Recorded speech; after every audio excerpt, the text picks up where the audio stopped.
Hey everybody, happy Friday. Hopefully everybody has been enjoying their week and everything is kind of wrapping up on a positive and productive footing. And thanks for joining us here on the PCDIY weekly live stream. So we've got quite a number of different things to be kicking off. And as far as giving you guys some general kind of hardware updates, some new product announcements, we'll also be going through some general availability updates and of course, bringing back the PCDIY Builder Spotlight, which we haven't had for a couple of weeks. Quite a number of things to go ahead and get packed into this week's stream. So thanks you guys for joining us.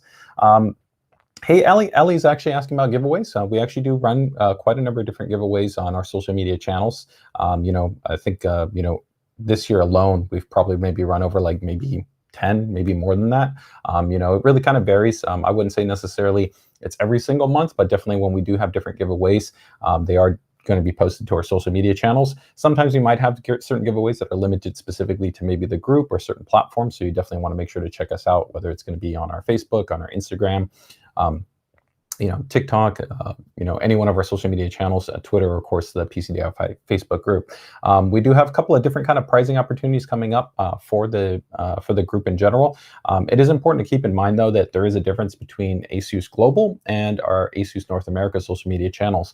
So generally, the way it breaks down in terms of giveaways is going to be that on our global channels, you might see giveaways that are going to, of course, be globally supported. That means that essentially the pricing can be sent anywhere in the world. But for ASUS North America, we do have to follow by legal guidelines and a couple of other factors. So giveaways are generally going to be limited to specific locations, which will generally be the United States as well as portions of Canada. And of course, usually when it comes to the regional information, it'll be detailed within the giveaway information if that's something that you're looking for when we have made that announcement. Okay, so hopefully that helps to answer your question there. All right, guys.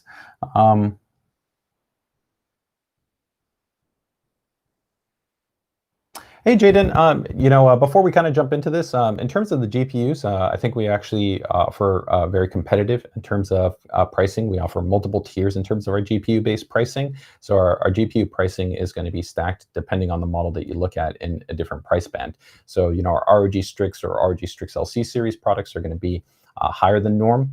Then you're going to have the Tough Gaming series, which are generally going to be kind of in that more of our, I'd say, our mid-range position type of product.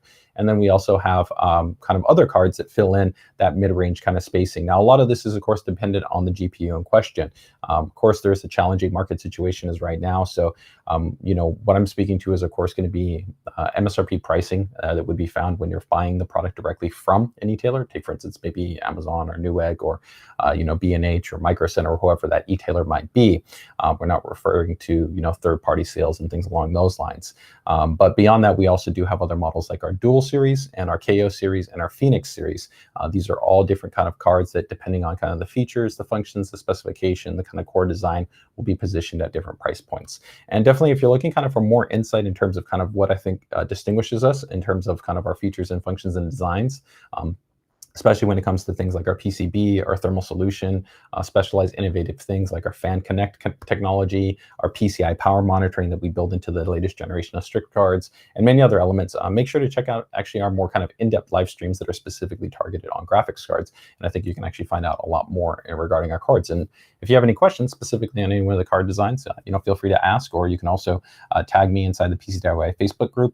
We do a lot of different posts and kind of breakdowns in terms of kind of the features, the functions, and the designs respective to our different cards. Okay. Let me go ahead and jump into our first kind of general update, which is going to be UEFI updates. So in terms of UEFI updates, nothing major this week. I actually haven't yet posted the UEFI updates in the group or in Reddit yet, but they'll be going up a little bit later today. But there's no major updates. There was only about 10 updates, and I'd say for the majority of you that are kind of in that enthusiast segment, whether you're going to be on the Intel or AMD side, there's no kind of immediate updates that you would generally be kind of, I think, concerned with or kind of monitoring in terms of kind of, is that update available? This goes back to our previous PCDIY live stream where we made an announcement that, of course, for those of you that might be wondering about when there was going to be an official release for the AGISA 1.2.0 1.2 release. That's actually been transitioned based on the guidance from AMD to the 1.2.0.3 patch A release, which we've gone ahead and already started to issue for first B550 series motherboards, and it will be rolled out to 400 and other 500 series motherboards as we move to the very end of kind of July. You'll start to see those updates become available across pretty much all of the 400 and 500 series. So as always, just make sure to keep it tuned here to the PCDIY weekly live stream or in the group. We do go ahead and release a consolidated list of all the boards that have been updated within the last week period, and that goes up in a formal post that also has a lot more insights in terms of kind of things you want to keep in mind for UEFI updates. Okay. Hey, Randy, I'm actually going to be talking a little bit about our new TI series graphics cards here in a moment in terms of availability. We actually were a launch partner, so there was originally availability on the 3rd, so essentially yesterday. Of course, you know, with the market conditions as they are, you know, it's pretty quickly sold out in terms of that, but we are actively working for weekly refreshing within our channel partners. So as always, the recommendation is to continue to monitor and work with the e-tailer that you're looking at. If they have some form of notification system, take advantage of those notification systems so you can try to be informed as soon as possible when it comes to when those GPUs are listed. Here in the availability update, we'll predominantly just kind of keep you informed in terms of the specific models that we're going to have respective to the series. So whether it's going to be the new 3080 Ti or the 3070 Ti, as well as we have actually a new update for the 3060 series with a Phoenix card, which many of our users aren't necessarily as familiar with the Phoenix series because it's a bit more of an entry series based option. So UEFI updates, all good to go there. So I think another big update before we get into some of the general availability updates and the GPU updates, I do want to go ahead and actually touch on a pretty big one, and that's going to be Gundam hardware. So a while back ago, we actually talked a bit about actually the Gundam series of products coming into North America. We were really excited to be able to kind of work from a collaborative standpoint to be able to have a really awesome and extensive line of hardware. So while some people kind of might view this specifically just from the perspective of kind of like a PC build, we don't really view it as that. You know, this is really about, I think, offering the Gundam kind of community of enthusiasts and those that kind of appreciate, you know, anime and manga and things along those lines, a really cool collaborative set of hardware. So this could range from everything, of course, from keyboards to mice to routers to monitors to headphones to chassis, right? There's a wide range of different types of products that are going to be available. So it's not just limited to if you're going to be, of course, building a system, although, you know, for most intents and purposes, we do have a pretty broad range of hardware so that if you did want to go build a system, you'd pretty much almost have all the kind of key components to be able to do that. So if you guys haven't seen it, here's just a little bit of kind of our hero image here, and I'll share the actual landing page. But we are essentially going to be rolling out up until about the end of the month. So as we get to about the last week of this month, you'll see kind of individual Gundam series components, both from the standard RX as well as from the ZAKU 2 kind of collaborative hardware, be released as we move to the very end of the month. So we the first product that essentially got listed was the Z590 RX78-2 board, and then we also had the B550 ZAKU 2 board. So one is on an AMD based board and the other one is an Intel based board. And some of the other items have started to go up, such as the GT301 and the ZAKU 2 edition. We also, I think, had the Gundam Sheath edition RX gaming mouse mat go live, and there'll continue to be essentially more of those products that are released, like I said, as we move to the end of the month, where we'll have kind of the full range of different hardware that's available. So it's a pretty expansive set of hardware. If you guys actually want to check it out, let me actually show you here quickly the website, and I'll go ahead and I'll link this in the chat as well if you guys are interested in checking it out so you can see the entire range of hardware. So go ahead and drop that in the chat there, and let's go ahead and take a look here at the website. And so this website will pretty much show you the entire range of hardware that we have available for the Gundam lineup.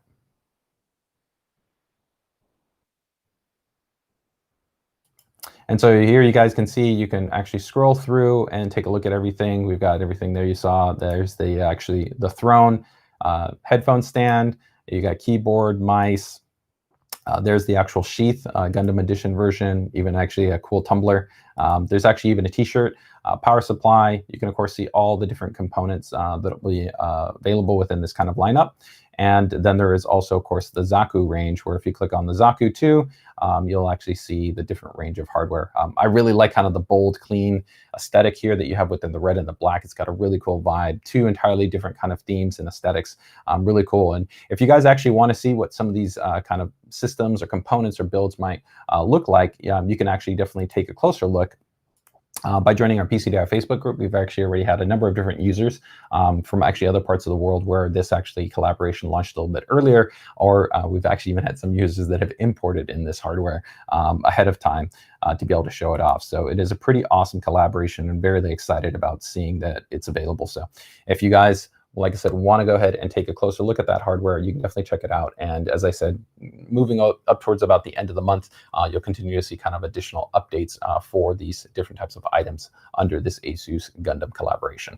And we'll probably actually be having a dedicated stream in the not too distant future. So make sure to go ahead and keep it tuned here to our social media channels, so you can be aware that if you're interested in finding out a bit more what we're going to be having on in relation to everything that's going to be happening with ASUS and Gundam. And I would also really love to hear your guys' feedback. You know, this is really one of the broadest, I think, collaborative kind of PCDIY I'd say hardware kind of collaborations that I've ever seen from any company. You know, we previously had a really great one that we also offered with Call of Duty that was also pretty expansive, covered a wide range of components, but this is even actually broader, what we're offering here, and it's really exciting, and we would really love to hear your guys' feedback. Do you enjoy seeing these type of collaborations? Do you enjoy seeing these kind of more specialized type of products? So your guys' feedback is really appreciated and really welcome, and you know, part of this is a realization that I think that there's kind of an affinity and passion amongst a lot kind of pop culture, along with kind of the really cool aspects of what the PCDIY community brings forward. So I'm looking forward to your guys' feedback there. Hey, Jeffrey, how you doing, man? Hey, John, thanks for joining the stream. Happy to have you guys here. Okay, so we've got our UEFI updates out of the way. We got the ASUS Gundam update out of the way. Next up, let's go ahead and actually talk a little bit before we get into some product announcements. I do want to go ahead and just quickly touch on a couple of quick promos that might be of interest to some of you guys. So we do have actually quite a number of different promos that are going on right now for things like our headsets. So if you actually go ahead and check them out, this is an example. This will be for the ROG Delta. The majority of these promos are about $20, if not a little bit more than about $20 off in terms of the actual price. So it's a nice little savings that you have available to you. The really cool thing about the Delta, if you guys aren't aware, is that compared to a traditional headset, this is a USB-based headset. So it's a native USB-C connector, and it has an integrated, essentially quad set of ESS Saber DACs and integrated amplifier. So if you want to go ahead and connect it to something like, your Switch, you want to go ahead and connect it to, a phone, of course, your laptop, your desktop, you have a native connection that's available to you. It has a detachable mic design, really good tonality, a good bass extension. It's clean, it's dynamic, it's punchy, good mid-range, and good solid detailing. It's a really solid headphone and a good headset as well. So I'm definitely a fan of it. It's probably my favorite headset that we offer within our lineup. So in addition to that, we also have the ROG Delta S, which is the essentially the newer version of the Delta that is also on a price drop promo. It's got about a little bit more than $20 drop. This is a bit of a lighter weight. It has a little bit reduced clamping force, a little bit smaller. It also features our ASUS AiNoise Canceling microphone technology, as opposed to the Delta, which is just a standard microphone. Still very good quality, but there's a difference. The capsule is also a bit enlarged and a little bit tuned differently on the actual Delta S. And the sound signature is also a bit different. The tuning on the Delta S, while still very clean and solid, good for music, movies, and games, has really, I think, been tailored for the best experience in gaming, especially when we talk about positional audio. Those of you that prefer kind of, I think, a bolder or richer kind of mid-range or kind of lower bass extension, you probably would favor the standard Delta, as you'll find these areas even a little bit more flat on the traditional Delta S. Now, there's a wide range of options that you have, including bass boost, along with a full EQ that you have available to you, because it is a digital headset. So you can go in and tailor this inside of Armoury Crate, but there are some sound signature differences between the two. If you want to find out more too, I did a full live stream and deep dive on the Delta and the Delta S, where I kind of showed directly side by side the differences, the ear cups, the weight, the design, the tonality, and kind of the sound signature differences. So you can definitely find that out more. We also do have a variant version of the standard Delta in white.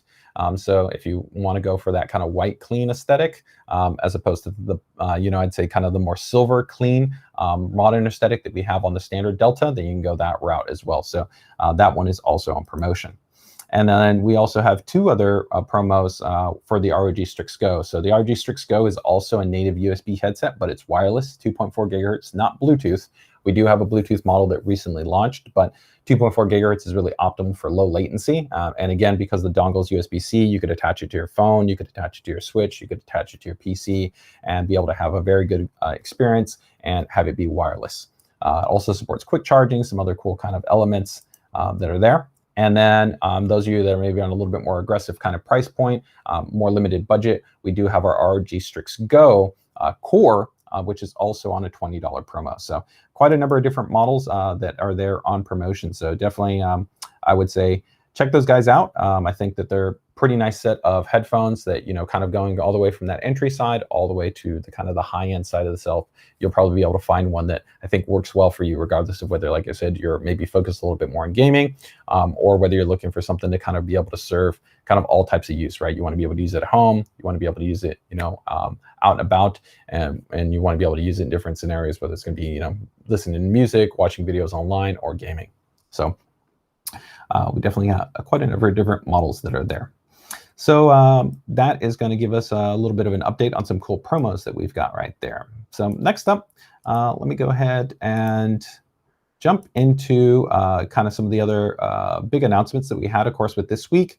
And that is going to be with the launch of the 3080 Ti series cards. I'm going to probably offer a little bit more of a full deep dive into these cards. So for those of you that are kind of super interested in knowing the exact clock speeds, the TGP information, the power delivery design information, kind of all those specifics, we'll have probably a dedicated stream that'll dive into those specific topics. I will tell you that for those of you that are already interested and kind of wondering, the PCB and reference topology there should be pretty much similar.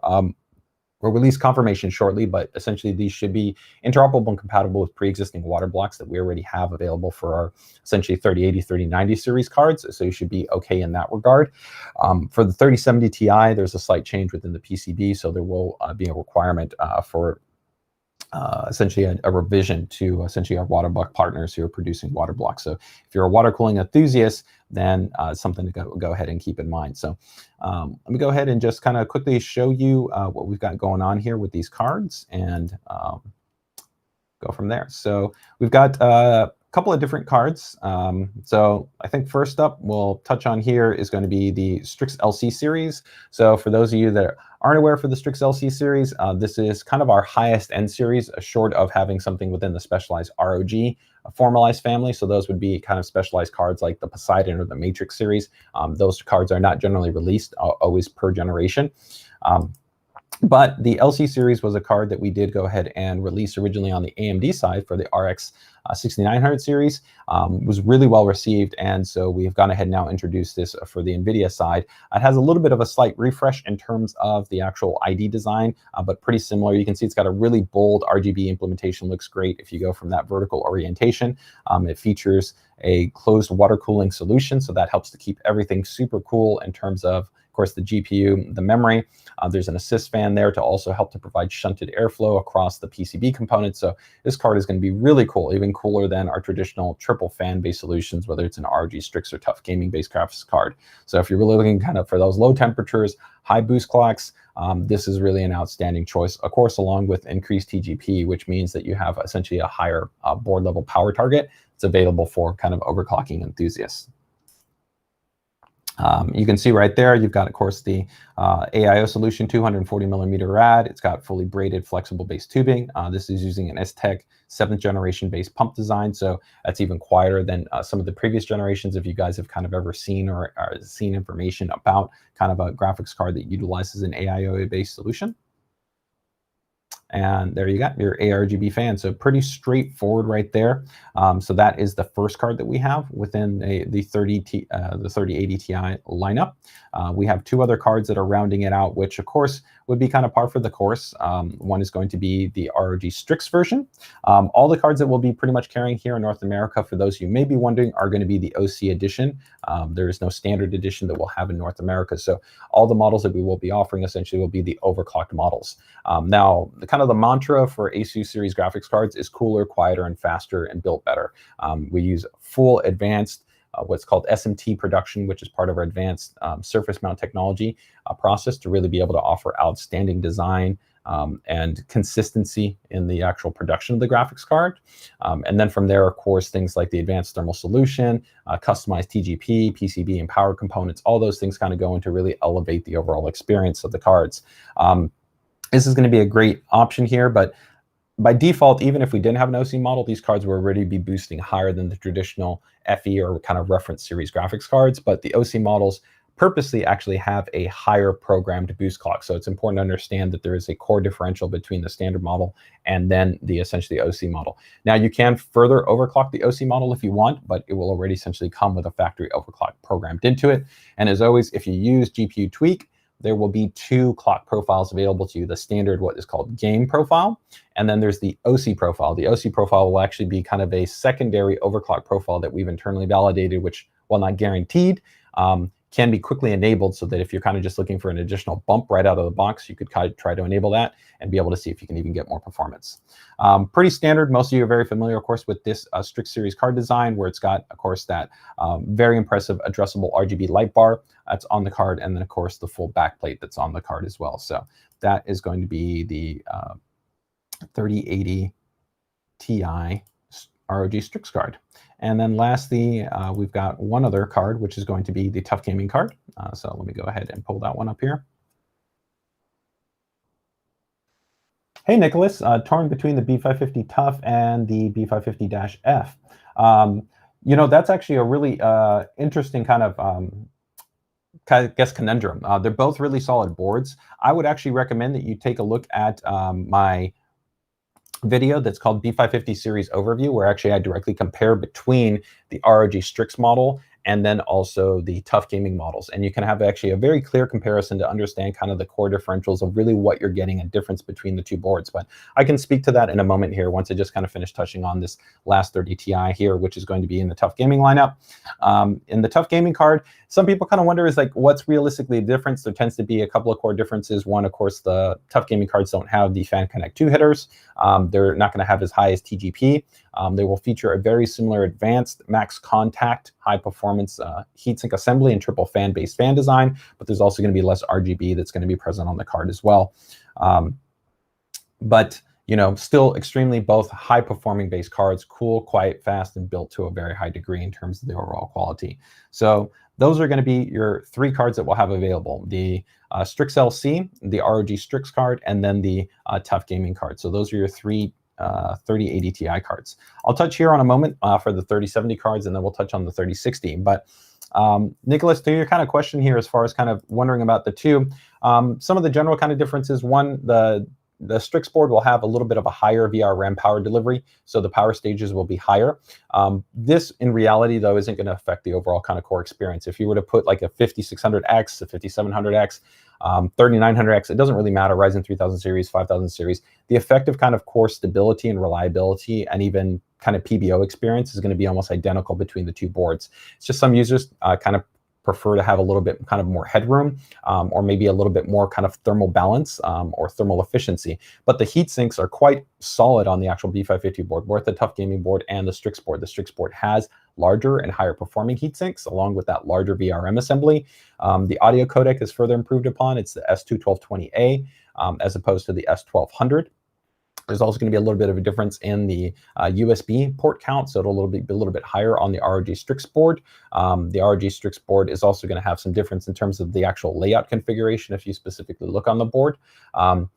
So, you know, it kind of just comes down to, you know, what are kind of some of the specific areas that you really want or kind of some fundamentally appreciate. But if you talk about, you know, being able to get things like 2.5 gigabits, AI noise canceling, Wi-Fi, a solid and reliable board, good quality audio design, you know, the USB BIOS flashback, USB 3.2 support. The Tough Gaming board will give you every single one of those things. Do keep in mind, though, that the Tough Gaming board, we have a newer variant called the B550 Tough Gaming Pro that has an internal USB Type-C header, so that if you have a chassis that you want the Type-C header, you're going to want to take a look at that. The other B550 boards were designed before that, and we really only offered the Type-C header specifically on the higher end model, so the Dash E or the Dash XE. So that is kind of another point of differential to kind of keep in mind. There's also some differences in the software package. There's more software that comes included with the ROG STRIX board, so you get things like Sonic Studio 3 and GameForce 6, which for users that you utilize, I think that can definitely provide a value. But both really solid boards, and I think you can have a great experience. But check out our live streams on the B550 boards and the full family series overview. You can find that on our YouTube channel, and I think you'll have a very clear answer on kind of which board might make the sense for you based on your budget.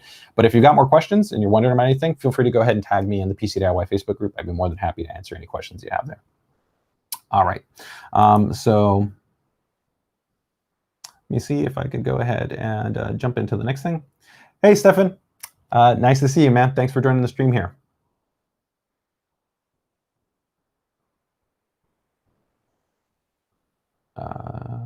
Yes, so Randy, you're essentially asking here, how many models in total do we have for the 3080 Ti? That is correct. There's 3 total models. We have the ROG STRIX LC, which is essentially the model that fully integrates the closed loop cooling solution. We then have the standard ROG STRIX, which is essentially looks like our standard triple fan graphics card that we have on the 3090, 3080, 3070, 3060 cards. And then we also have the Tough Gaming. So there's a total of 3 cards, and all 3 of those for North America, we will only offer the OC-based variant. So hopefully that answers your question there. Okay. Next up, let's quickly go ahead and touch here on the 3070 series. For the 3070 series, I'm not even going to show the cards. They look exactly the same. The actual designs will be pretty much identical. So you'll have the ROG STRIX version, and you'll also have the Tough Gaming version. But it's important to keep in mind that there we will not have the LC. So the LC, again, if anybody's kind of confused what I mean between the LC and the non-LC, let me go ahead and just show 2 images side by side so you can kind of have a clear understanding of the difference between the LC card and the standard ROG STRIX card. So the 3070 Ti will not have the STRIX LC. And so there you guys can see kind of side by side. The STRIX LC is on the card on the bottom, and then the standard ROG STRIX card, triple fan card, is the one on the top. You know, in terms of kind of spacing within the chassis, they're both going to be pretty similar. You know, the ROG STRIX card is a large card. It's kind of 2.9 slots, so it does take up a lot of space. But you can install it, you know, vertically or horizontally. Just entirely depends on, you know, your chassis and your kind of preference. I always advocate for a horizontal installation. It's generally going to be the most reliable, the most consistent, as far as not having any type of interoperability or concern issues. When you go with an AIO-based solution, because many of you are probably going to be using some form of AIO cooler, you do have to be a little bit more kind of conscientious about factoring which chassis makes the most sense for you, because not every single chassis will work well with a dual kind of 240 millimeter AIO. So you're having an AIO in the front and then an AIO on the top, right? Which is generally what you would need unless you decided to maybe only have the GPU be AIO based, and then, you know, you would maybe have like a tower heatsink, which there's definitely nothing wrong. It's not the most common. I definitely am a big fan of high performance quality tower heatsinks, like, you know, Noctua, Be Quiet, Thermalright. You know, there's many partners that we have and that we work with that make great high performance tower based heatsinks, so that you don't have to be obstructed by worrying about the mounting of an AIO. But entirely up to you as far as kind of the approach that you decide to take. Okay.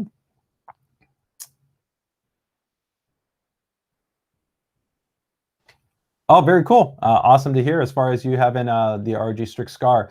It's an awesome laptop. Scar series is really a really nice series, and we've got quite a number of updates that we released for there.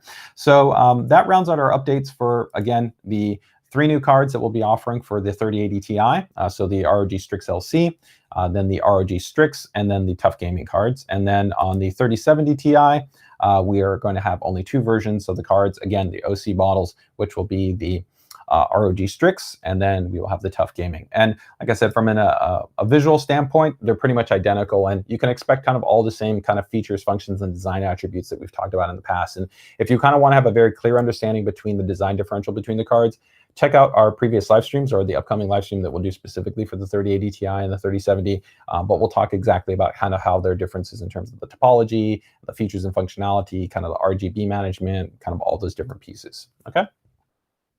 All right. Yeah. I think you're asking Thermalright. Yeah, so Thermalright, they're a manufacturer of heatsinks like Noctua or Be Quiet. So they make some very high-performing tower-based heatsinks. So just kind of an option. It really ultimately depends on the aesthetic and the performance and kind of the features that you're looking for the cooler. But there's many other kind of options that you have that are out there. Okay, so got our UEFI updates, got our ASUS Gundam update out of the way, and then the 3080 Ti and the 3070 Ti news. So we do have a couple of new essentially products that we are going to be announcing as well. And so let me go ahead and jump into it here. Actually, I don't have a little card for this guy, so I thought I had one here. See, do I have it?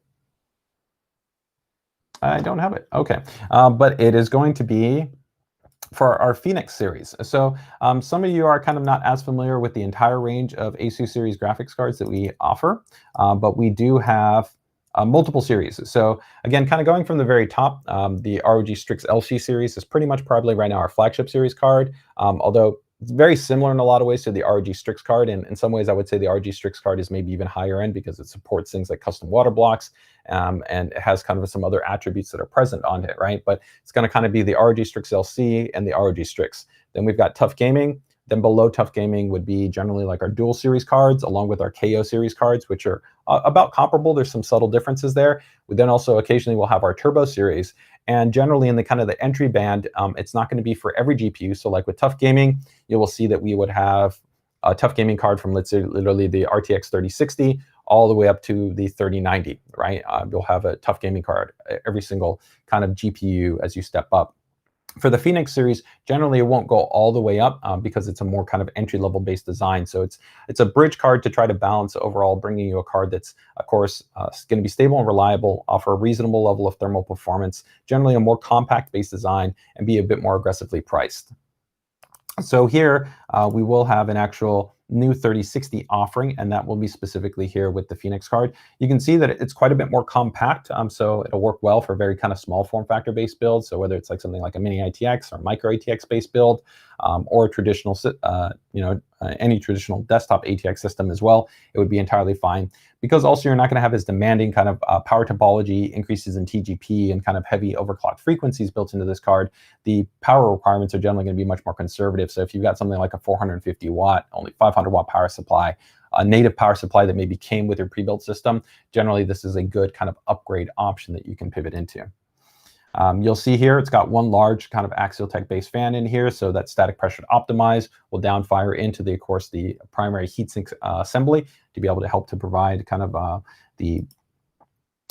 the cooling to, of course, the GPU and to the PCB and to the components that you have there. It's got a clean, nice black aesthetic. It's not going to compete with anything. An update compared to some of the prior generations that we had in the Phoenix series is that also do get included a backplate. So it's aesthetically, it still looks nice there if you do have this kind of in a, let's say, entry-level gaming system.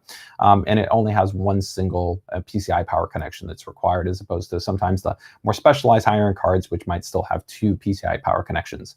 You can see that you have 4 display outputs that are available to you on the card. And that's pretty much it. That card will essentially be hitting availability in terms of our channel partners, be channel wide, just like any one of our graphics cards. As always, it still continue to have to be kind of dealing with the reality of the market conditions that it is, but it will be a model that we will be pushing out to our channel partners. And the MSRP for that card will be coming in at $469. So again, if you're kind of looking at that 3060, we do have quite a number of 3060 based cards, including, like I said, a very popular, I think, Tough Gaming card, and even kind of the ROG STRIX card. But I think in that space, many are probably considering the dual or the Tough Gaming card, and now kind of we've got this other option here with the Phoenix card.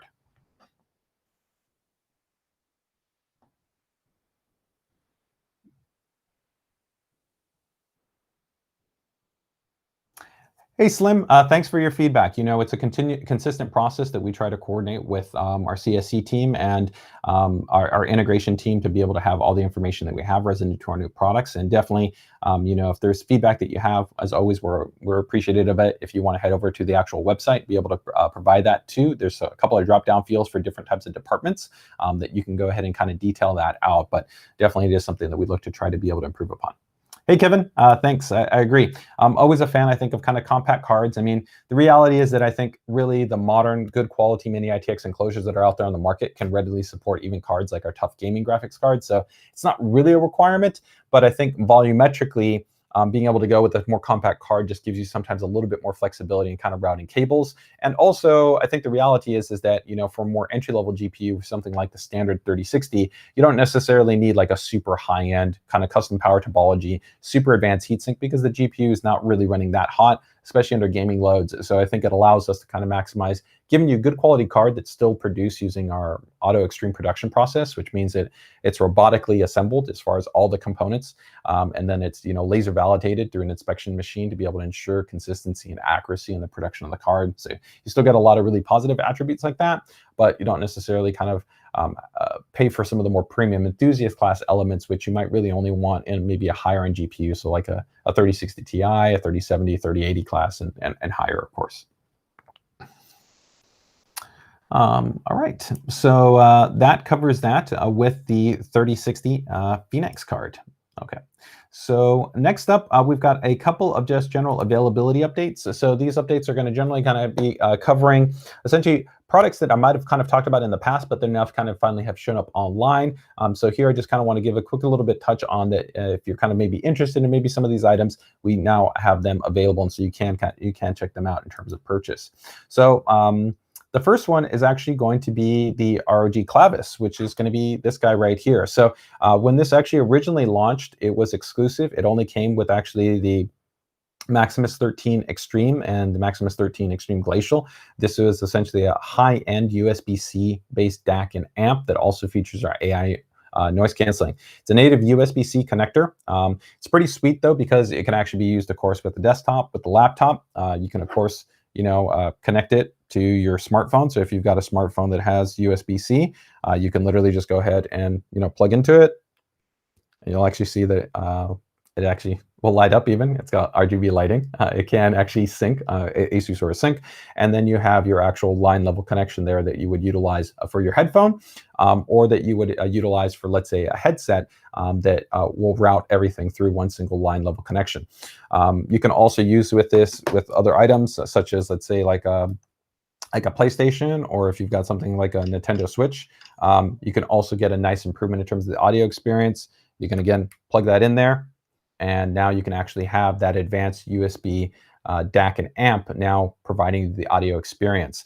Some of the cool things is that this does feature the ASUS AI noise canceling technology here, and that can actually be customized. Some tips for some people that may have used it or may have not used it. You do actually have the option to designate between an inline mic. So let's say if you have like IEMs and it has an inline mic as opposed to a boom type mic, you can set that. A general tip and recommendation I would make is that proximity matters, so that you generally, to get the best kind of post-processing and clarity enhancement, you want to be pretty close to the microphone. Secondary to that, there's actually different levels of processing that you have available to you, low, medium, or high. You also want to make sure that depending on the application that you may be using AI noise canceling with, that you disable other noise canceling post-processing. So let's say if you're using like Microsoft Teams, it has actually noise processing built into it, or Discord has Crisp built into it. You need to disable that because you're actually then running concurrent noise kind of processing DSPs, which actually can degrade the quality and the performance of what you would expect from the ASUS AI noise canceling technology. The really cool thing though is that this is a hardware-based IC, so there's no load to your system. It's all handled directly on a hardware level through this adapter. So even if you were to compare this to something like RTX Voice, which is quite good, RTX Voice can actually take, you know, upwards of more than even 10% at more in terms of post-processing, so it can actually affect frame rate. It can affect performance. So here, it's essentially no performance impact. It's done directly on a hardware level. And like I said, the cool part is that you can pass this over to any device that you utilize it with. There's some other cool things too. You know, some of you may be kind of audio enthusiasts. I'm a pretty big audio fan. And there are now more services that are coming out with support for high resolution audio support. So the cool thing that you have by that is, so take for instance like Amazon Music HD, Apple's also confirmed that they're going to be doing HD based lossless audio, and also Spotify will have that. So an example is that if actually you open this up and you were, let's say, load your application in, here, take for instance Amazon Music HD, you'll see that you can actually have like 24-bit, 48 hertz based audio, but you can't actually run the actual full spectrum in terms of the performance. Now, Amazon Music HD supports up to 24-bit, 192K, so you could have that fully be supported by this DAC to actually be able to get better audio experience. There's also some cool things too in terms of this, like if kind of some of you are wondering about kind of the kind of performance, audio can be really subjective in a lot of different ways as far as kind of what people have like a preference towards in terms of something sounding smoother or more detailed, having better clarity and tonality. I definitely feel that the audio quality is significantly improved upon it compared to many types of audio devices, especially for things like phones, a Switch, a lot of audio devices within, let's say, PCs or desktops, laptops. You're going to have a big improvement because those areas generally don't have that high quality audio-based processing or DAC amplification built in. But something to kind of keep in mind is that you have something that's called audio impedance. And essentially, without kind of getting too complicated into this, there are essentially different kind of rated levels that are required for the amplification level to be able to drive a headphone. This is a pretty high-end headphone. It's rated actually for 600 ohm. This is the DT990. And traditionally, if you tried to connect this just straight to an analog line level input, you would generally find that the audio level would be kind of low. You would find that the driver performance would seem kind of a bit muffled. You really wouldn't get kind of the richer tonality that you would expect. And I can drive those DT90s with the Clavis. It's actually able to drive them well, maintain good punch, dynamic range, good tonality, and help to kind of open up, I think, the more impressive treble and mid-range performance that that headphone allows for. I will also show you that there's some cool stuff that we have in terms that you do have full kind of management options available to you within the Clavis. So when you do connect this, actually, let me show you here. Show you on a secondary cam, but there is a full kind of suite of adjustment that you have available to you. So let's go ahead and take a quick look here. Here's the Clavis. You can go ahead and actually connect it here so you can kind of see the little RGB right there. Okay, this housing right here, this is all metal, so that actually helps not only in terms of durability and reliability, but actually in terms of shielding, helping to protect the PCB and all the kind of the critical components that are there. Some of the lower quality options that are on the market are using just plastic housing. But right there, you'll actually see that there's a switch, there's a toggle option between essentially a mobile product. So this would be, take for instance, like something like a Switch or your phone, or PC notebook mode. So you can switch it between those two modes, okay? And then from there, you can see also that you have the line level in connection, which would, let's say if I want to connect my headphone, then I connect my headphone and that's it. So very simple. This also does come included with an adapter inside the box so that if you want to be able to connect it to a type A port, you can connect it. And that's actually how it would work for something like a PlayStation. You would use the type A adapter, but you can plug that into a legacy based device. So you don't have to natively have USB type C, but for kind of this scenario here where if I was, wanted to listen to my music, be able to have that better experience, this is how kind of it would end up being set up, right? So that I've had my Clavis connected to the USB-C port, connect my headphones, and then I would be good to go. So let me go ahead and show you here. And also some people wonder is like, does it work with IEMs? Works really well with IEMs. I've tried quite a number of different IEMs. And also because it has that AI noise canceling chip, this IEM, take for instance, has an inline microphone here, right? So you would be able to go ahead and leverage essentially the AI noise canceling. So if you use the mic on your inline IEM, you would still be able to go ahead and have that AI noise canceling filtering. So if you're kind of walking outdoors, if you're kind of at a cafe, a friend's house or something like that, you can take advantage of that, okay? So let me show you quickly here also that you have a couple of different options available to you in the interface, and I'll see if there's kind of been any questions that we have there too. So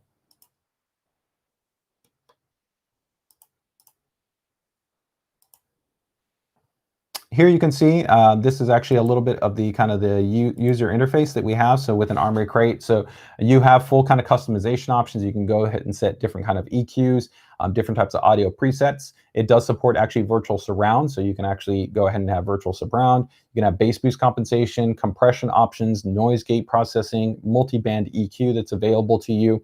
You can go ahead and select quite a different range of options in terms of kind of customizing the audio experience within there. So you can really kind of dive in and tailor this even deeper than kind of just the standard options that you have available to you by default.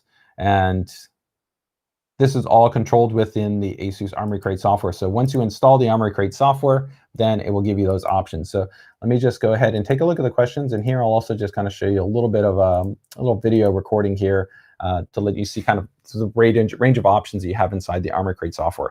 And this unit is, like I said, available now. You can check it out on the ASUS eStore, as well as other channel partners that'll have it. It'll be coming in at $119. Yes, essentially $120 because it's $119.99 for the ROG Clavis. And if you kind of compare this to some other base devices, you'll actually find that these other types of devices generally will have a lower performing level in terms of their actually decode performance, so the actual resolution support that they offer. This also isn't just one single DAC. It actually does feature our quad-based DAC technology, where we have the ASUS Sabre DACs. And essentially having multiple DACs in there helps to essentially manage processing and that digital analog conversion along multiple points essentially across the spectrum. And so that allows you to be a little bit more tuned and tailored to really be able to kind of manage the tonality and the performance for each one of those bands across the spectrum really well. So here you guys can actually take a look at this. So we'll just kind of run that there, and you can kind of see just kind of some of those user elements as far as kind of how that UI interface looks like. And let me just see here if we've got any questions here.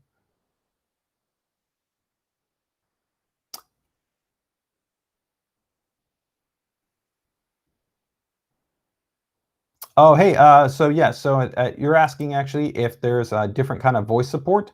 No, you can't customize that by default. I mean, you could kind of tailor it if you wanted to by going into options like, let's say, noise gate and the compression and some of the other elements that would ultimately kind of tailor and tune your voice. But we don't have kind of, I'd say, kind of DSP type of voice processing, where I know that some kind of applications will allow you to have like a robotic voice or like a high chimed voice or kind of different things like that. If that's something that you guys really, really want, you know, it's something that we could definitely pass feedback to our ROG development team, and it could be possibly integrated within a future update within Armoury Crate. But there's no kind of default options that are built into that would give you that type of functionality. So something to keep in mind in that regard.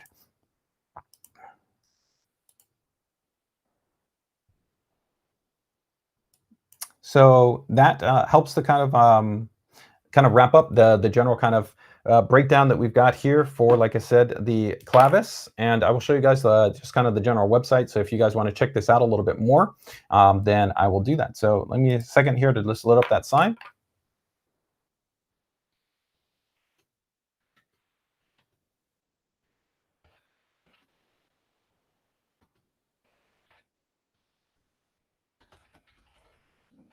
Sorry, guys, here. Just talking to a colleague here. They just had a question for me. So let me go ahead and bring up here the Clavis.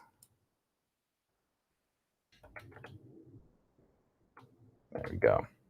And the site does a pretty good job where you'll kind of see a lot of the key information here, so that if you're kind of wondering about kind of more of the specifications or kind of the feature set of the functionality, then you'll get most of kind of the information that you need broken down there.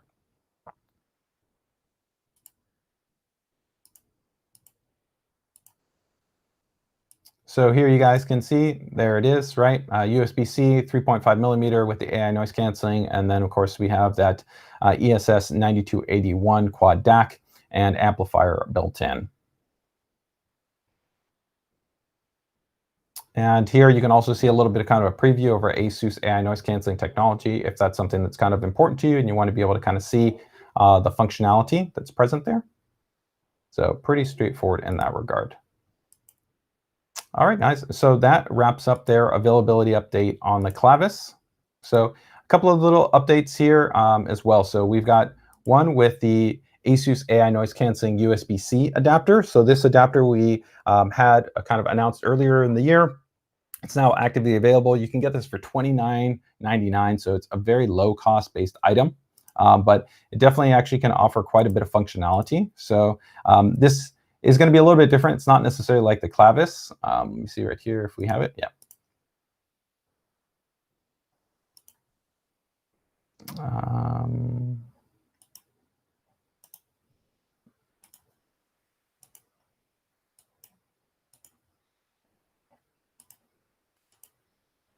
Actually, hold on. Let me see. I think I got images for you guys. I can actually show it to you here.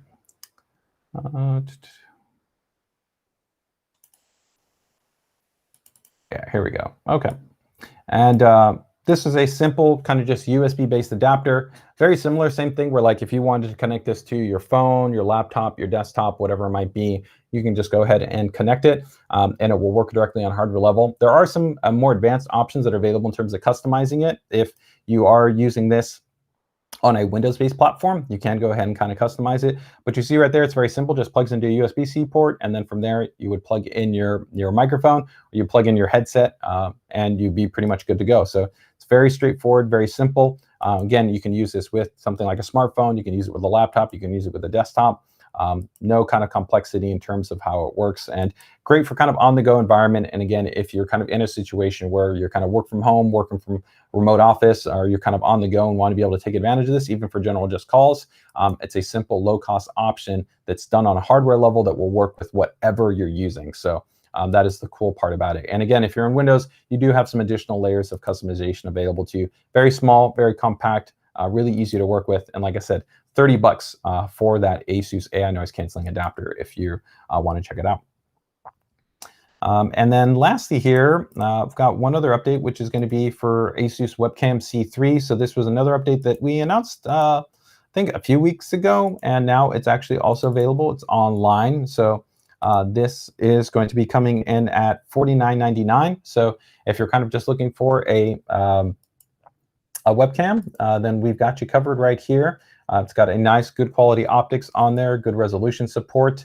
You can see it's got a nice integrated based clip-based design there. Very simple to be able to work with.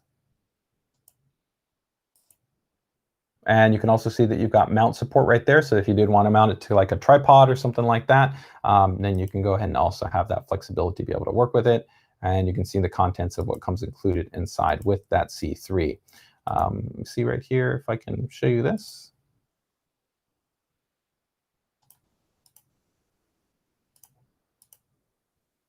And in case anybody's wondering kind of about the core specifications, you can see up to 1080p, 30 frames a second, which is perfect. Integrated beamforming based microphone, just for a little bit kind of better directionality and focus there, so that you don't necessarily have to use an external mic if you don't want or need one necessarily. And of course, that means you always have the mic with you with whatever PC device you go ahead and set this up with. You're good to go. You got that 90-degree tilt adjustment available to you, along with the rotation flexibility and a wide field of view. So that is pretty much it. So it's a nice little addition that we have here for those of you that kind of might be in the scenario where you want something simple, reliable. It's going to be pretty much almost plug and play, and you're going to be good to go. So that is going to be the C3, and like I said, that one will be coming in at $49.99. So that wraps up our general updates. So update, like I said, on the ASUS AiNoise Canceling adapter, it's available. The C3 cam, which is now available, and then also the Clavis, which is available. So with that, I think we're ready to go ahead and talk about one last update and then jump into the PCDIY Builder Spotlight.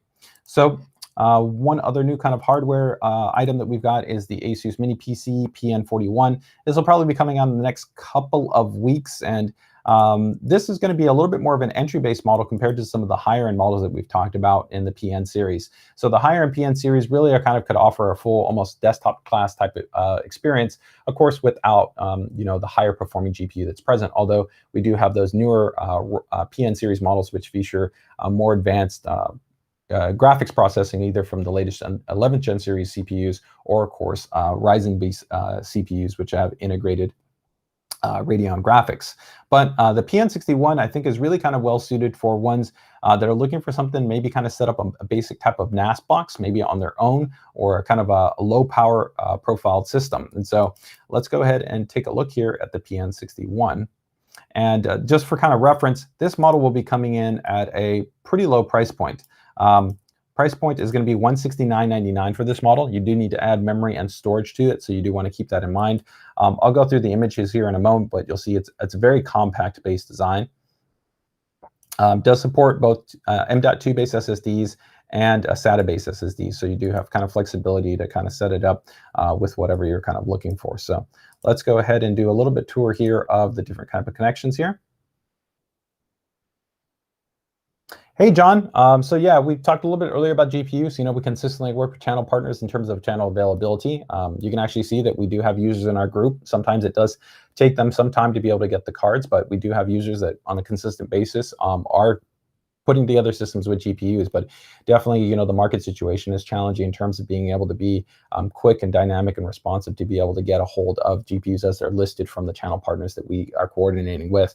The best thing I can recommend to you is to consistently be active and, you know, taking advantage of notification systems for when those GPUs are going to be listed, regardless of whether you're talking about something like a Strix card, a Tough Gaming card, a dual card, KO card, Phoenix card, whatever graphics card within our respective lineup, whether it's AMD or NVIDIA.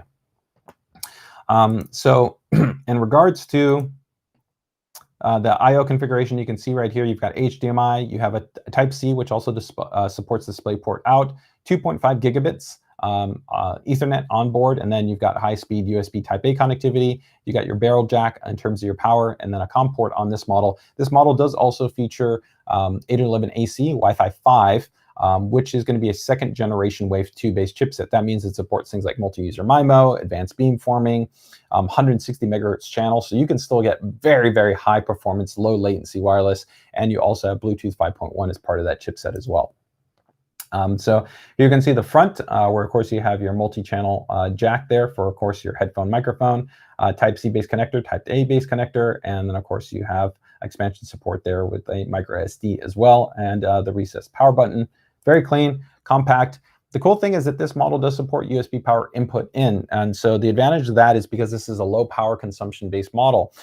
If you had, let's say, like a display and you had like a high PD power output based adapter, you could actually bypass having to utilize the external barrel connection, and you could actually power directly via USB PD. But of course, that PD source would have to support up to 65 watts. So do keep in mind that there is going to be a requirement in terms of the power that you would have to have available from that USB PD based adapter.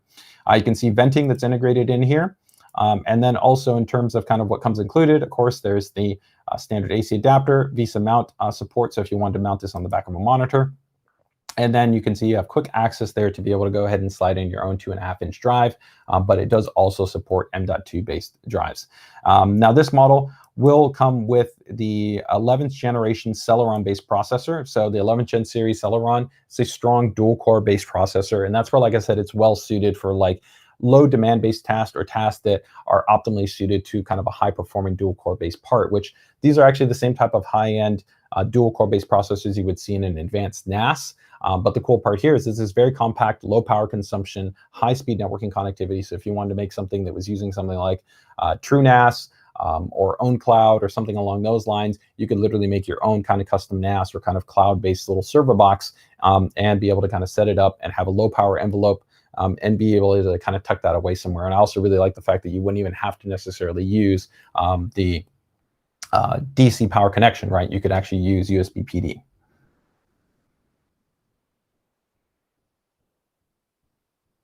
All right, so that wraps up there the MiniPC PN41. So with that, guys, that wraps up all of our kind of hardware components. And now let's jump into the favorite part of my favorite part of the stream, for me at least, and that's going to be the PCDIY Builder Spotlight. For those of you not aware about what the PCDIY Builder Spotlight is all about, this is essentially where we showcase your guys' builds.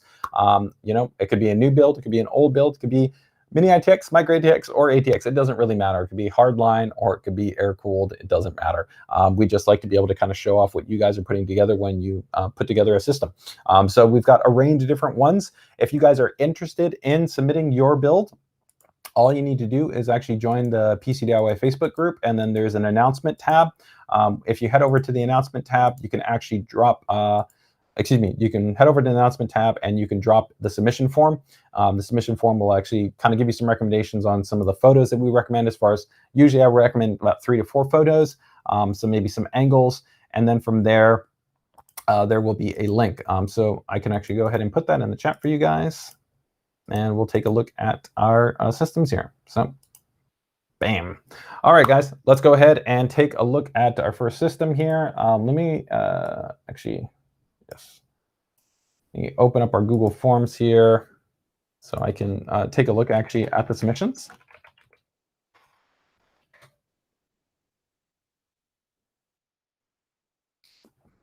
And we do this on a weekly basis. So again, if you you don't have to kind of be worried that if you didn't get one in right now, it's okay. I try to do it almost every week, and if I don't do it, then I'll definitely follow up, of course, after the fact.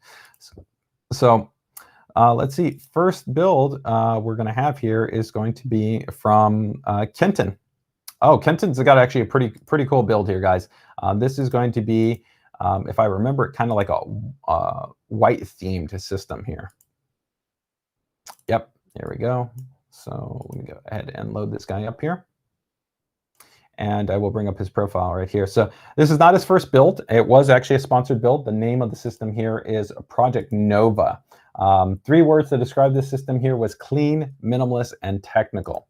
And this is utilizing a Maximus Hero board, 10900K, and a 3080 Strix, along with some Corsair Dominator, Fractal Meshify chassis, S2, and then EK water cooling hardware. So let's see what he brought to the table right here.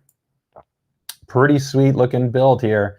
It's got a really kind of clean, stylized aesthetic. Now, I'm not always the biggest fan of a vertical mount. I generally find that it takes away from the visual aesthetic that you have on the motherboard, but I think if integrated in the right way, it can help to kind of tie together a visual kind of feel or narrative that you kind of want to be able to showcase in the system.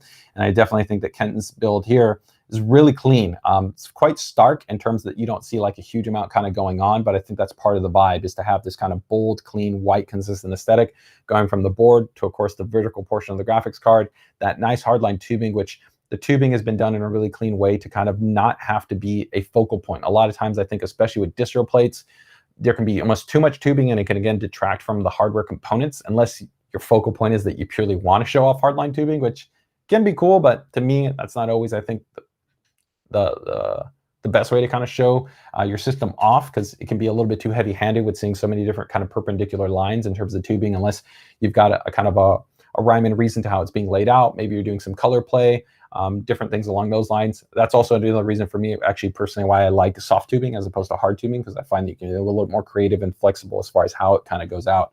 And there's definitely less of a learning curve, and it's a lot friendlier in terms of maintenance, and it's also cheaper.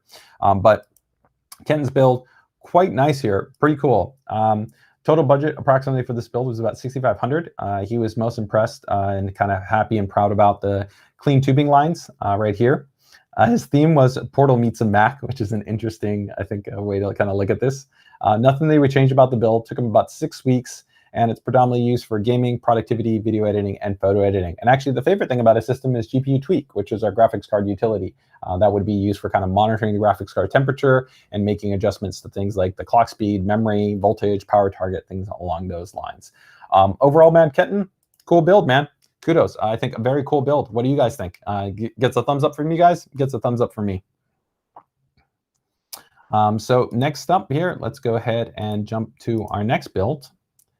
And we're going to see who we've got here. So next build is going to be from Justin Daniel. All right, so Justin, let's go ahead and take a look here at your system. Justin's got a pretty cool kind of setup and system here. This is actually utilizing our Strix LC series card here. This was also Justin's first build. So man, big thumbs up and kudos on getting your first build done. It's not a sponsored build. This was a build that he paid for himself and got everything kind of up together over time. His system is called Rip and Threads, and I think aptly that's well suited for kind of the performance this system is. 3 words to describe it: it's powerhouse, clean, and overbuilt. And let me go ahead and see if I can pull up the information here in terms of his build configuration notes. So this looks like this is going to be based off an ROG Zenith 2 Extreme Alpha. He's got a Threadripper 3970X in there, ROG Strix LC, 6900 XT, and then he's got the Thor, the Helios, Langley Unifans, whole lot going on here. So let's take a look here. So there you can see he's got the Helios, great looking chassis. This is the kind of the white and silver edition. Cool thing about white and silver is that it reflects a lot of lighting when you have RGB lighting, so it creates like a little bit more of kind of like a volumetric lighting vibe on the inside of the system. He went with the vertical mount support, which is offered within the Helios chassis, and he's got that 6900 XT, which just looks awesome. Normally, again, I prefer vertical mounting, but I think in this setup, it looks pretty cool, pretty sweet, especially with this card and kind of the stripe design. It's kind of one of the cool ways to really be able to show this design aesthetic off. He's got an awesome setup right here, really ROG enthusiast. He's got actually the Magnus right here, which was our high-end USB-based microphone. Yeah, you can see he's got actually the Chariot Delta headset right there. Wide range of hardware, and he's also got the ROG Thor in there in the base there. Got the batless in terms of the gaming surface, which is the same right here. ROG keyboard and mouse looks like the flare for the actual keyboard as well. So, man, kudos to being such an ROG enthusiast and a fan, man. It's awesome to be able to see a really cool setup like this, and it's overall very clean and well executed. It's going to be always a challenge, like I was talking about here, when you do kind of these dual AIO-based setups, where you've got a AI cooler for the CPU and then the AIO for the GPU. But I think as best as you can handle it, it's clean, it's well managed, it's routed, and nothing's kind of running into each other. And you still have pretty good visibility that's set up here. I do like the fact that you went and you mounted the rad for the AIO at the top, and then you swoop the cable underneath the RAM. You kind of freed up there the side portion of the board to be able to see the integrated LCD screen and have a little bit of that lighting come through. So overall, really nicely done, clean and well executed. And I like this nice kind of color theme that went with, like this kind of almost Tron blue. I love this shot right here, which just goes to show you the difference between kind of how something looks like RGB on and RGB off there. But overall, very cool system. So total, in terms of total cost here, cost him $12K in terms of this system. He was most proud of the wire management. And he was just really excited about putting together a themed system with AMD hardware and ROG. So overall, it took him about a month to put it together, and he uses it for CAD design, astrophotography, image processing, and his favorite features are GPU Tweak and Armoury Crate, which, based on the hardware I see right here, that's the cool thing with Armoury Crate. He can synchronize and control all the lighting just through one single application right here. So kudos, man. Very cool build, Justin, especially for this being your first build. Gets a big thumbs up from me, man. All right, so let's take a look at our next build here. And this is going to be from Justin. All right. So Justin has actually been featured before here on our PCDIY weekly live stream. Always has just some fantastic builds in terms of their overall aesthetic. Really well done, really well executed. Just top class builder in terms of kind of putting things together here. So let's go ahead and take a look and see what Justin's got here. So this is, what's it called? This is his wife's Facebook's machine, so a general system for Facebook. It's called Naga. No gaming here is actually there as far as the actual 3 words to describe, which is pretty crazy considering the high-end nature of this system right here, right? But it's beautifully designed. Let me actually just go ahead and pull that out. You can see he went with vertical orientation also right here. Really beautiful kind of aesthetic here that we have the black, we've got chrome, and then we have blues, and it's all kind of playing off of each other right here. Really well done. It's just got a really nice complementary aesthetic. Again, not always a fan of a vertical aesthetic, but I think it really works here as far as kind of the color play, and also allowing kind of for a uniformity and consistency with the chrome aesthetic they had in the tubing, tying with the visual plating that you see there in the water block. So nicely done, man. Very clean. And a killer system. He's got some bits power hardware here. He's also got those nice kind of fans there that also help to tie in a little bit kind of that radiative kind of look and feel there from the RGB lighting. So overall, very, very cool system and a fractal design chassis. it's got a lot of bling is really what he's most proud of here. Doesn't really have a theme. He feels that he actually might change out the chassis. What do you guys think? Would you change out the chassis? I think that it works well here in terms of the space and the volume. It's definitely filled up, so there's not as much kind of space or breathing room, but I think because of the way everything's laid out, it still has a good level of visual kind of breathing space between, you know, the motherboard, the CPU block, the GPU, the memory, and the resin, the pump, and even the fans. So to me, I don't think that it necessarily needs to be done. It's predominantly being used for Microsoft Office, Facebook, social media, online shopping. His favorite feature is our ASUS UEFI. I would definitely agree. It's definitely one of my favorite elements. So overall, very, very cool build, man. So kudos. Let's go ahead and take a look here at our next system. This is going to be from Sheldon. All right, so let's see here, guys. I'm going to bring it up right here. Okay. Sheldon, this was actually his first build right here. Used to be called the Tower before he changed the case. It's older and reliable is the kind of the three words to describe. This was an older system. It's actually based off the Crosshair 5 Formula Z. It's got an RTX 2060 base graphics card and an FX series processors. It actually shows you quite a bit.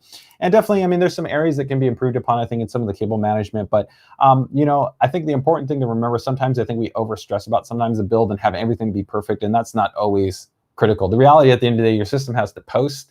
It needs to be stable and reliable and ultimately usable, right? And then from there, it's always easy to be able to kind of improve a little bit of your wire management, maybe add some lighting, maybe add some custom cables, kind of, you know, continue to tweak and tune and tailor your experience. But just because you see, you know, 10 different systems look one way, especially right now where there's tons of people, like, let's say, building within an O11, doesn't mean you have to build with an O11. Build with what you want, build how you want, and build, you know, in the visual aesthetic that you want, right?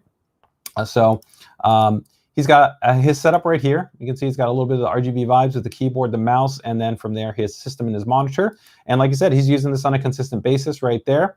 And you can see he's got his little system setup where he's got his Corsair AIO, his Crosshair formula board. The main thing I would say is that there's a little bit of room, of course, to be able to clean up some of the cabling that he's got there.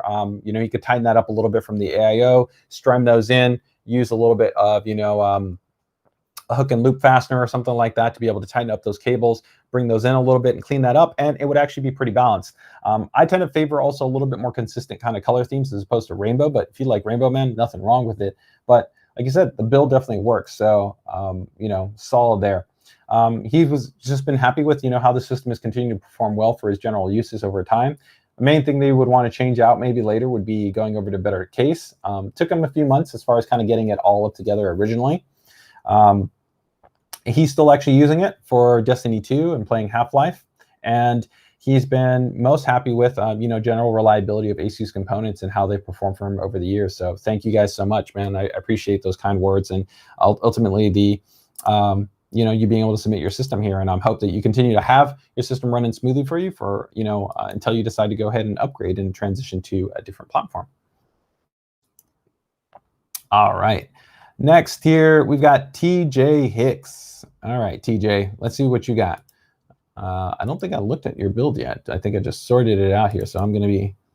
Oh, no. I remember TJ. So TJ actually got featured on our ASUS social media channels as well. Pretty awesome, crazy RGB theme system here. Definitely for some of you, you may like this kind of aesthetic, and others, you know, you may have a differing opinion. But the cool thing, of course, with RGB lighting is you can customize it how you want, right? So there's always a lot of flexibility in terms of how you approach things. All right, so let's go through. He gave us some shots here, some of his hardware. You can see he's got his ROG board right there set up, getting ready. Of course, this is going to be AM4 base socket. We can see because he's got a Crosshair Dark Hero board, so got that dynamic OC switcher, that Optimum 3 that's going to be able to really take advantage of, you know, your memory tuning if you want to be able to tighten things up there. You can see, of course, with the classic Land Lee chassis at this point, it's not a quote-unquote veteran chassis as far as the amount of time that it's been on the market, but I call it classic because it's very popular at this point in terms of the amount of builds that are done within this chassis. You can see it looks like a Kraken-based cooler right there. And you can see now here, he went ahead and went with a Strix card, and he's got the card mounted. So this is a great pairing, ROG Strix board with our ROG Crosshair board. He went with the vertical mount. Again, I'm not always the biggest fan of the vertical mount. I think especially on a Strix card because that has addressable light bar that's really bold and prominent. A horizontal profile works a little bit better. And you also get to see a little bit of the visual lighting that's on the sub portion of the board. But in his setup, it did come out really clean and really strong. So, you know, ultimately it's his choice. And I think it still looks fantastic. So no qualms there. And here you can actually see that I think he took advantage of the vertical layout to be able to reinforce the lighting that's diffused from the top RGB light bar through the fans. Did some of those flexible, looks like maybe, I think those might be those Fantex diffused digital RGB strips. And then he's got the Lan Li Unifans that are there as well. And he's got actually a screen that's also there. So a lot going on within there. So this is a pretty bold and bright system, but very, very cool. And it's got a really crazy kind of aesthetic right here. So let's see right here in terms of name of the system is called Chromatic, Colorful, Matrix, and Overkill. Rocking pretty much flagship series hardware right here. 5950X, a Crosshair Dark Hero, and then a Strix 3080 card. And he's got 3600 C14 memory. So some very, very nice tight timings on there.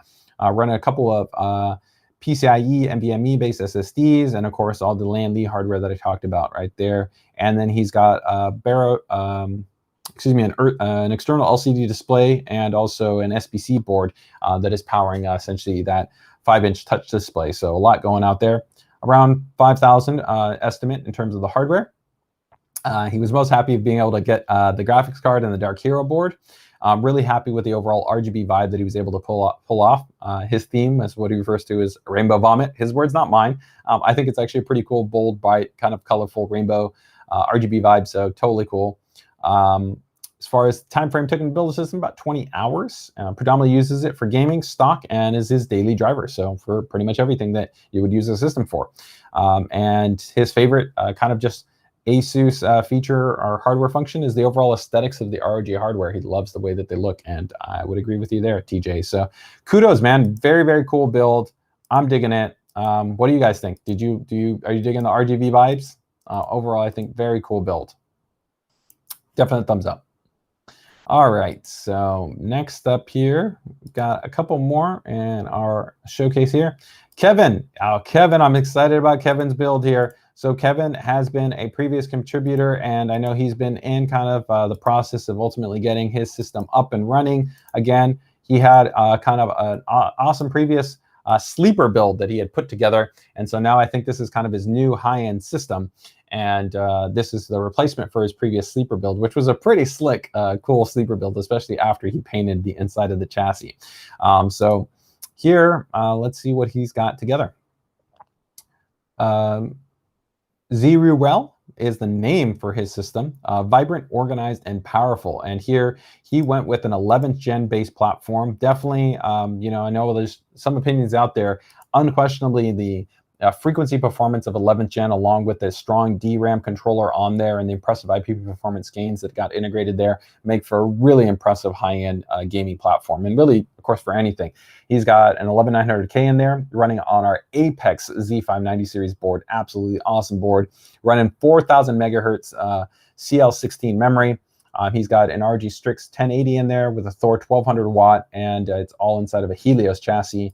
And he's got his wide range of ROG hardware. So everything from Chakram Core to a Batless Claymore 2, and quite a bit of other kind of hardware there, including an ROG Spotlight. So, and then he's got 3 ROG PG270Q 1440p, 1440p monitors in a tri-mode setup right there. So you can even also see the ROG Chariot that he has there.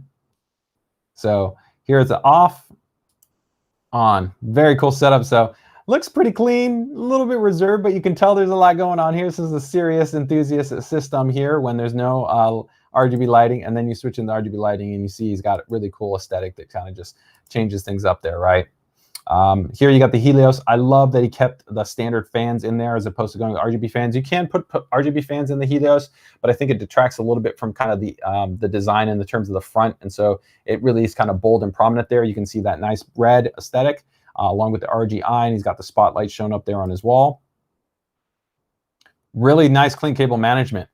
kudos, man. Thumbs up. Definitely, it's probably a lot better than a lot of people's. So very clean, well done there. And the Helios has a nice amount of room in there. You can see a lot amount of space in there. He's got a standard kind of Hyper 212 in there. He's got the 1080 card in there. He's got the Thor power supply in there. Very nice. And here we can see now with that nice RGB lighting. This is where I was saying, of course, I like the benefit of going with a horizontal base profile because you can see that you get that nice kind of illumination from the bottom portion of the board. You can see that nice shroud accenting that the Apex board has there. And of course, his RGB lighting there on the DRAM.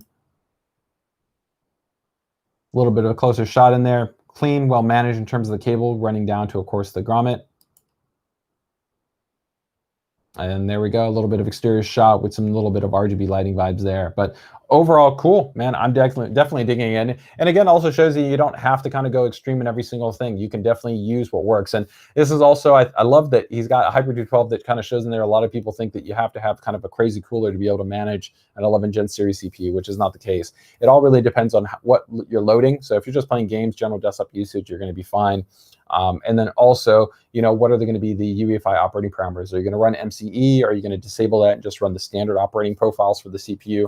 A lot of those characteristics can significantly affect the power consumption and the heat output of the CPU. So those are things to keep in mind. But kudos, man, Kevin. Overall, cool build, man.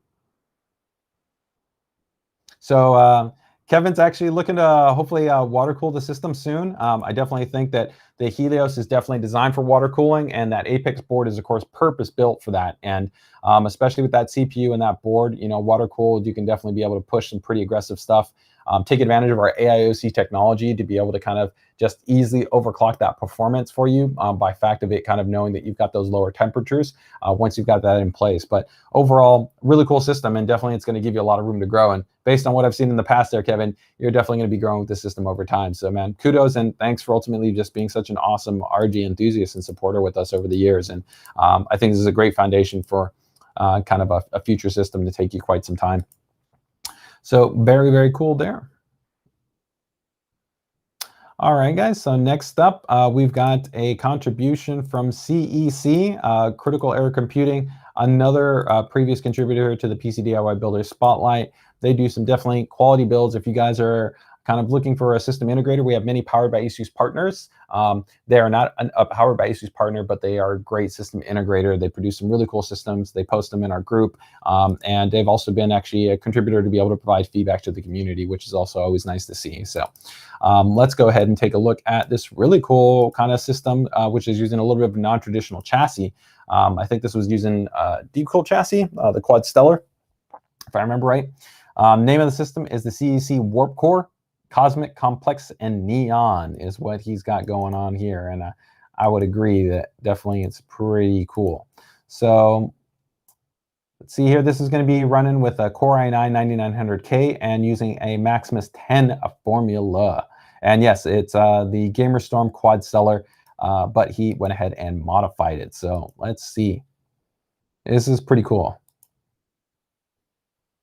Yep, we got that water cooling. And so for those of you who are not familiar with the Quad Stellar, is that it has essentially different chambers for different portions, right? So you can put kind of the GPU, and then you can put other parts in different parts. So it isolates it up and gives it a very different kind of visual dynamic. And you can see right here, it's just, it looks like kind of like this, you know, specialized drone or kind of, you know, aviation-based kind of system, almost like it's going to get up and fly and kind of talk to you or something along those lines. It's pretty cool. It's got a really cool vibe. I love the colors that we went with here, that CEC went with. Kudos, man, Nathan. Really nicely done. These blues and these oranges, even kind of some of these subtle kind of purples that are a little bit in there. Very complementary, contrasting, but complementary type of color scheme. And that's something that I think CEC does really well in a lot of the builds, is they take a look at not just always going with a standard kind of color schemes, but playing around with things. Clean and well executed, some beautiful kind of runs right in here. Look really, really good. I love kind of the broken up kind of color scheme here that is offered on the DRAM as opposed to going with kind of a standard color scheme.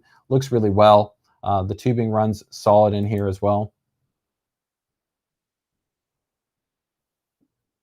Very, very cool right here. And then you, of course, can see here, they went ahead and leveraged soft tubing, which for me is the right choice, right? It's flexible. It's easier to maintain. Love this secondary kind of aesthetic right here with the green and the pink. That looks really nice. And of course, you can see your reses that are in there as well, taking care of everything. Overall, very cool, man. Really, really sweet build. Definitely, I think one of my favorite ones that you guys have shared so far, but you guys have shared quite a number. Very, very cool system. I'd love to have this kind of system here kind of set up like there. I mean, I'm torn because you can't see as much as kind of everything here. I think this is kind of more of the full end product is really what's defining kind of the look and feel for the system, but very, very cool box, man. So kudos, CEC. All right. Next here, we've got Lee. Lee, see here. Let me see. Where is your system?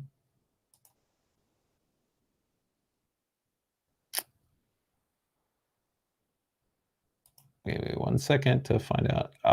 Okay. All right. Got your system here. This is I think a lot of you guys are going to like this. So I think it's called Silver Parks here.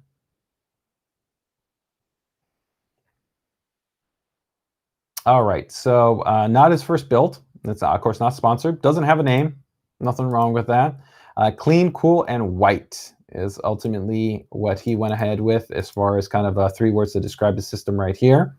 And this is going to be powered by our ASUS Crosshair Dark Hero board. So you got a nice kind of little bit of play in terms of kind of white and black in terms of the theme.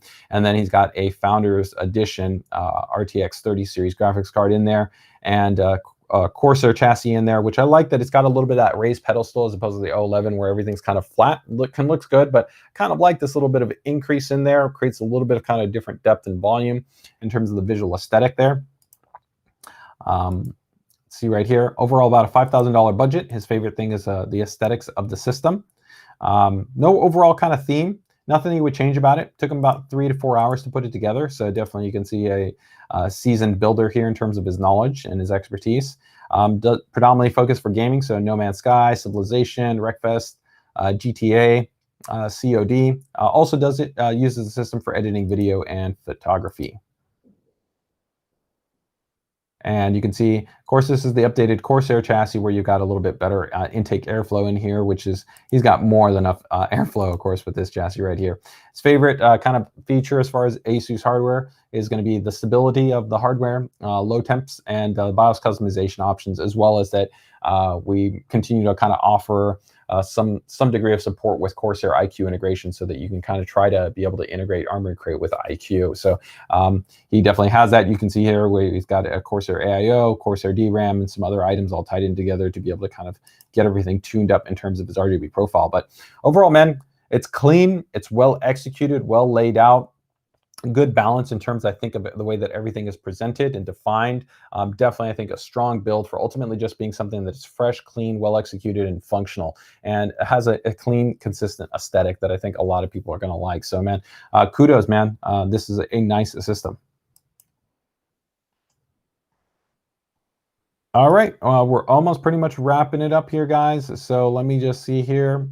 Next build that we've got is going to be Warped Imagination here. So this is going to be David. Oh, this is a really cool system. I actually found David. I believe he actually posted this in Reddit, if I remember correctly. And I asked him to contribute posting his build because I thought it was just a great showcase to be able to kind of see what somebody does when they kind of approach things from a more kind of non-traditional approach, because he did a lot of kind of custom work to be able to get everything set up here. And so cool thing with this system is that there's kind of a custom lighting implementation. I think he's got a custom Arduino set up there for the actual RGB management that he has for the accent lighting for the board. And he mounted this, and kind of his whole focus here was to try to have the system be open and accessible because of different kind of configurations that he was trying out and kind of upgrading his hardware. But overall, a really, really cool system and really well done. So let's go ahead and take a closer look here. So this was not his first build, not a sponsored build. You'll see right here that actually he's got kind of this workstation setup. He's got his multiple monitors, he's got his microphone, everything all set up there, some nice, of course, speakers, and you can see the wall-mounted system. So no name for it, over-engineered. It's using at its heart an ASUS X99 series motherboard, a 5960 processor, 64 gigs of RAM, and 2 Titan X's in SLI, along with 4 Samsung HD Pros in terms of RAID configuration. There wasn't really a budget that was defined for the system. His kind of main aspect that he's most kind of happy with is the overall kind of setup and design, as well as kind of the customization. You'll see right here, this little custom setup that he has is for the actual color control for the RGB lighting. So you can kind of shift it into kind of a more dynamic rainbow mode or blue accent lighting or red or whatever he wants. Because the board is mounted on this kind of custom setup in terms of this frame. So it's not a traditional base chassis. So it gives them kind of control and flexibility right there. Here you can kind of get a better shot of the entirety of the system and how it's been set up. So you can see kind of an open frame concept. There's the board. AIO runs out to the side. It's got the additional cooling there for the Titan X's and then drop directly below that. And then his hard drives. And then of course the power supply configuration. Overall, pretty sweet, with a lot of engineering work that I think went into kind of have something that looks this clean, cohesive, and consistent in terms of the overall look and feel. Over-engineered, crazy developer, I think I would kind of agree with that. Anything he would change, he kind of feels that he's getting ready to do for kind of a component update in the not too distant future. I'd like to try to really go with a high number of core count, along with kind of a supporting motherboard to really be able to max out his experience, and looking for RTX graphics cards and maybe even going up to 128 gigabytes of RAM. So took quite a bit longer than norm in terms of kind of getting everything set up, but he's predominantly using the system for Battlefield, Cyberpunk, VR, RTS games, Divinity of Sins. Oh, I love it. Divinity, awesome. And he really appreciates the ASUS UEFI as far as kind of the feature. Overall, man, David, this is a really cool build, and I applaud your creativity, the time and effort that you put into the system. I think it's an awesome showcase to really kind of show kind of the range and depth of what kind of the PCDIY community does. So very, very cool. All right, so I think we've got one last build here to round things out, guys. So give me a second here to bring this one up, and we will close things out. Let me see here. I think I had one left here. If not, those will come in next week. Oh, looks like we got some additional submissions, but I think we're going to go ahead and save those for next week. So let me just make sure that I got all of the systems that I was looking for to be covered here. We got CEC, Justin's system here, and David, Sheldon, Silver, TJ. Okay, great. Yeah, we got everybody covered there. So thank you guys so much for contributing here for the PCDIY Builder Spotlight. As always, really, really cool to be able to show you off your guys' build. So thank you guys so much. So make sure to keep it tuned here next week for, of course, another round of the PCDIY Builder Spotlight, as well as more updates relating everything from new hardware availability announcements. Also probably have some updates on some future streams that we're going to be doing. We've got some OC workshops that I'm going to be doing. I think an AMD tuning live stream, an Intel tuning live stream, probably a little bit of a showcase to kind of show off some kind of maybe performance and usability elements in terms of the new Strix XF120 fans. So we'll probably have something there. We've got an upcoming RGB guide that will be updated for the latest version of Armoury Crate version 4.0, and kind of how everything works, what you control, what you can't control, kind of features and functionality that we'll be working on there as well. And also probably going to be doing the kind of like, not necessarily, I think, an updated build, but I've got a cool kind of little micro ATX build that we're going to be doing with a cool partner with Rajan Tech and Mushkin to be able to show kind of a micro ATX build and just kind of go through a build experience that if kind of some of you guys generally kind of asking questions about building a system. Hopefully we can use that as kind of a framework. And we also have an upcoming stream on PA series monitors for those of you who are interested in kind of content creation and photography. So definitely a lot coming up. And as always, if you guys are looking for kind of all that information and more, make sure to check out the PCDIY Facebook group. So with that, take care, take it easy, enjoy the rest of your day. If you guys are watching us on YouTube, drop us a like, comment, subscribe. Take care. Enjoy you guys' weekend.